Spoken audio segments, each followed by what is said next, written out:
তোমরা দুর্গা মায়ের পুজো করো? হ্যাঁ, দুর্গা মায়ের পুজো। আচ্ছা, তুমি নবরাত্রি করি, বছরে দুটো নবরাত্রি করি আমরা। আচ্ছা, তুমি একটা কথা বলো, ফার্স্ট যখন আমার কাছে এসছিলে সেদিনকের কথা মনে পড়ে? সেদিনকার কথা মনে পড়ে, আমার প্রত্যেকটা রোমকূপ এখনো মনে আছে। প্রত্যেকটা রোমকূপ আমাকে সেই কথাটা স্মরণ করিয়ে দেয়। যেদিন আপনার কাছে এসেছিলাম প্রথম দিন তো আমার স্যারের সাথে কথা হয়েছে। আমি এখানে অ্যাড দেওয়া ছিল আপনাদের কর্মচারী চাই বলে। আমি ফোনটা দেখে, নাম্বারটা দেখে ফোনটা নিয়ে যেয়ে গেলাম, ফোন নাম্বারটা লিখে নিয়ে গেলাম। তারপরে স্যারের সাথে যোগাযোগ করবো। স্যার বললেন আপনি ম্যামের সাথে কথা বলুন, অমুক টাইমে আসুন। আসলাম। সবচেয়ে বড় কথা, আমি কাজ কি পেয়েছি কি না পেয়েছি সেটা বড় কথা না, আমি জীবনে বেঁচে থাকার পথটা পেয়েছি, এটুকু শুধু বলবো।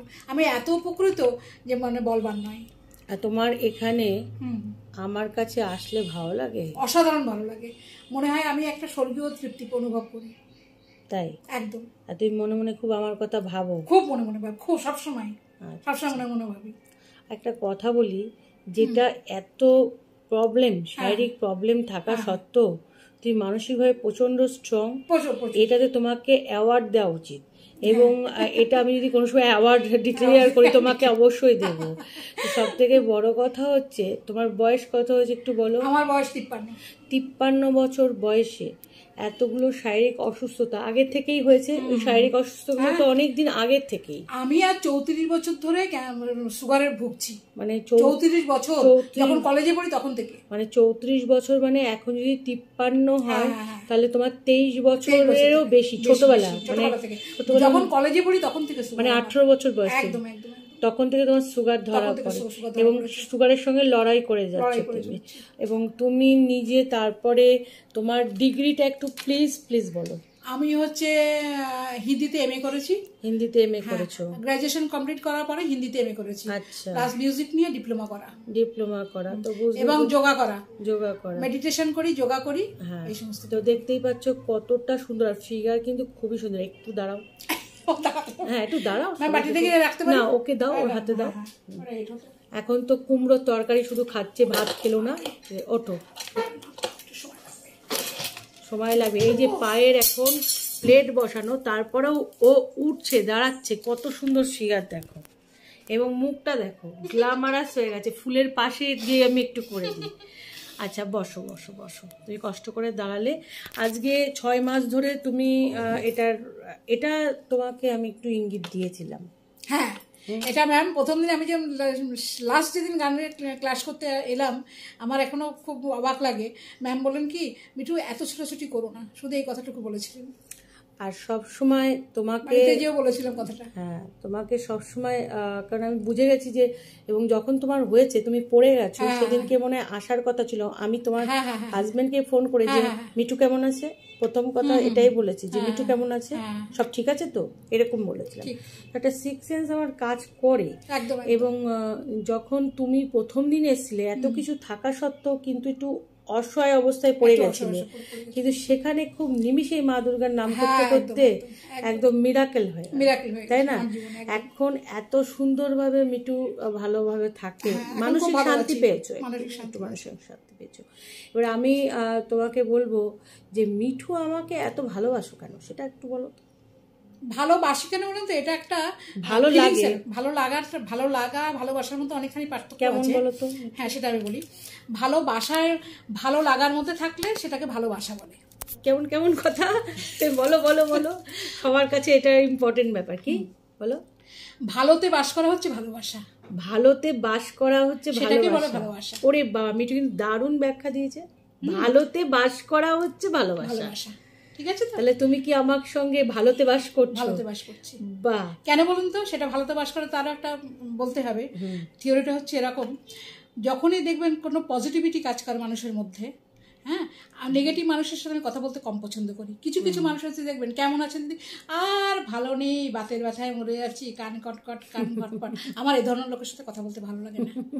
আর যতক্ষণে বেঁচে আছি ততক্ষণে বাঁচার মতো বাঁচতে হবে, প্রত্যেকটা মুহূর্তে বাঁচার মতো বাঁচতে হবে।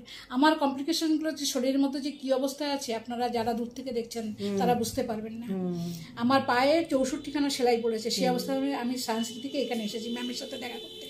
মানে ব্যক্তিগত কিছু কাজে এসেছিলাম। মানে ওর উদ্যম এবং শক্তি, আমার প্রচুর উদ্দীপনা। তাও না আসতে পারতো? নাও আসতে পারতাম, সেটা বড় কথা না। আমি কদিন ধরে ভাবছি যে ম্যামের কাছে যাব। আমার আরও কয়েকটা কাজ আছে, আমি এখানে আসি গান শেখাতে। তবে কালারটা পরে খুব সুন্দর লাগে। হাবড়ায় আমার স্কুল আছে, মসন্দপুরে আমার স্কুল আছে, আমি মেডিটেশন শেখাই একটা স্কুলে, মিউজিক শেখাই। যাই হোক, সব কিছু নিয়ে আমি ভালো থাকার চেষ্টা করি। গুড, সবকিছু নিয়ে সবার শেখা উচিত।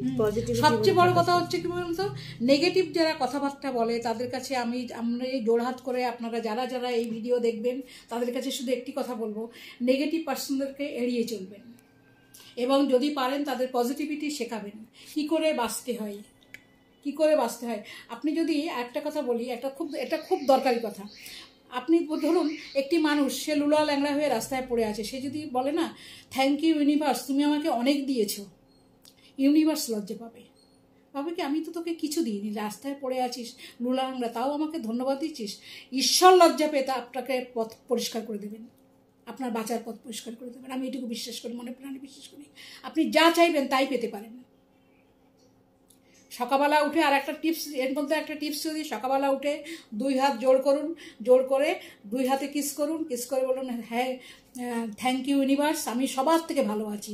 আপনি ভালো থাকতে বাধ্য। 1 মাস করে দেখুন, 1 মাস করে দেখুন, আপনার লাইফস্টাইল চেঞ্জ হবেই হবে। মনের উদ্যম, শক্তি, সবসময় পজিটিভিটিতে বাস করবেন। আজকে ওটা মনে হয় 2 বছর আগে ছিল না? কোনটা? 2-2.5 বছর আগের ঘটনা না, যখন তুমি খুব মানসিক কষ্ট নিয়ে এসেছিলে? 2 বছর 3 বছর 3 বছর হবে, 3 বছরে মানে এতটা মানসিক কষ্ট, সবকিছু থাকা সত্ত্বেও তো কোথায় যেন কোনটা হারিয়ে যাচ্ছিল। তো আজকে যে মানসিক জোর আবার ফিরে পাওয়া বা এরকম ভাবে এত কোয়ালিটি সম্পন্ন, সব থেকে এতটা শারীরিক অসুস্থতা নিয়েও যে এই চলা, তো এইগুলো সত্যি ওকে অ্যাওয়ার্ড দেওয়া উচিত, মানে পুরস্কৃত করা উচিত। কি মানসিক জোর, মানসিক উদ্দীপনা প্রত্যেকের শেখা উচিত। মানে একটু শারীরিক অসুস্থ হলে মানুষ যে ভেঙে পড়ে, এইসব একদম না। এবং জীবনটা সুন্দর, জীবনটাকে উপলব্ধি করো। আর যারা খারাপ কথা বলছে বা কিছু করো, ক্ষমা করে দাও, সরে যাও, কি তাই তো? তাহলেই ভালো থাকা যায়।